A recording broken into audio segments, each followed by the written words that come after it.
guys, I'm Elizabeth Newsom and welcome to my YouTube channel. Today I'm going to tell you about some of the nonfiction books I've been reading. So as part of the 75-day challenge, you have to read 10 pages of a nonfiction a day. So I've read a lot of nonfiction recently, and then in a few months past, just some nonfiction on things that I'm trying to learn. So the first nonfiction book that I finished on the 75-day challenge was Stock Markets 101.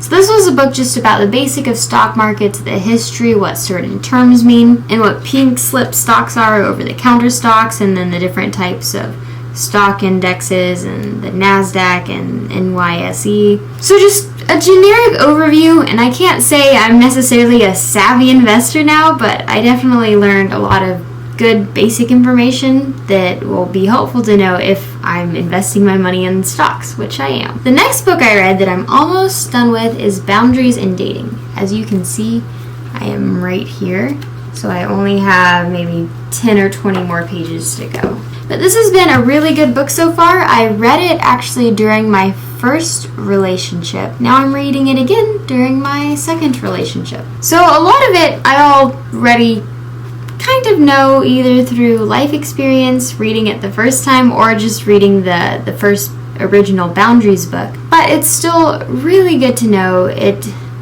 just reinforces how important boundaries are. For me, sometimes I struggle when my boyfriend sets boundaries, or I struggle to set boundaries myself, because when he sets them, sometimes I feel kind of hurt, which I shouldn't. When either of us sets a boundary, we do it out of love and respect for the other person, and of course adherence to our own values. So that's definitely a way in which I need to keep growing.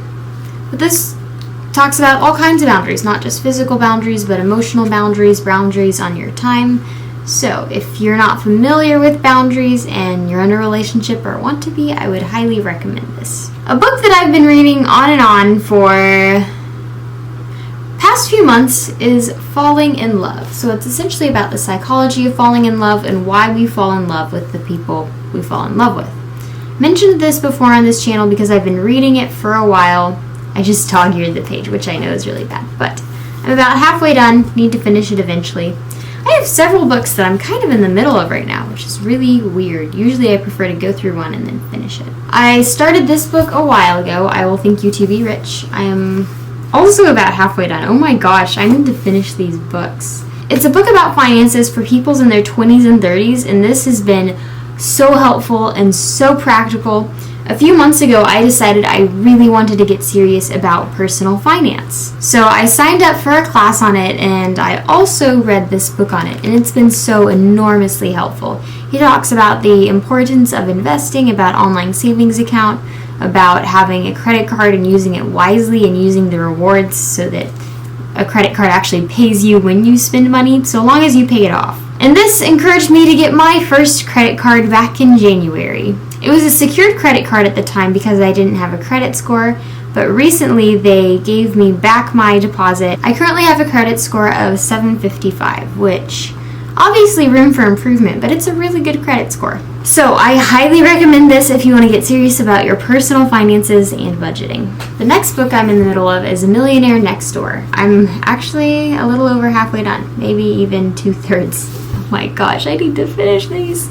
So The Millionaire Next Door is just about how an actual millionaire acts like, because the vast majority of millionaires don't go around driving luxury cars and living in mansions. They just live in normal, typical suburban neighborhoods. They drive used cars, and they certainly have things that they can splurge on, but by and large, they prefer not to spend a lot of their money and prefer to save it and invest it. So this has been very insightful into that. I already knew that people who have a lot of money, they have a lot of money because they're frugal with their money. And so this has made me aware of a lot of good practices. With that said, I don't really want to be wealthy by their definition. They define it essentially by net worth and savings. So someone who can live 10 years off of their savings or investments is very wealthy in their book. I don't necessarily need 10 years of savings to live off of, honestly. If I could just have 1 year's worth, I'd be pretty happy to start out with. Eventually, in the future, 18 months would be super, super nice. That way I don't have to worry about being unemployed for a period of time. But another good book about money habits. And then finally, there's this book, The Road Back to You. I haven't gotten very far, so a bit less than a third. But I've been hearing a lot about the enneagram. I've been looking into it a lot, and I found that it's another great way just to understand people. I'm a huge Myers-Briggs person, but I've also found that if you know someone's enneagram and their Myers-Briggs type, those really work in conjunction with each other to help you better understand the person. So there you guys have some of the nonfiction books I've been reading, which are a lot. I need to start finishing some of them. If you enjoyed this video, please give it a big thumbs up and subscribe because I post 1 video a week.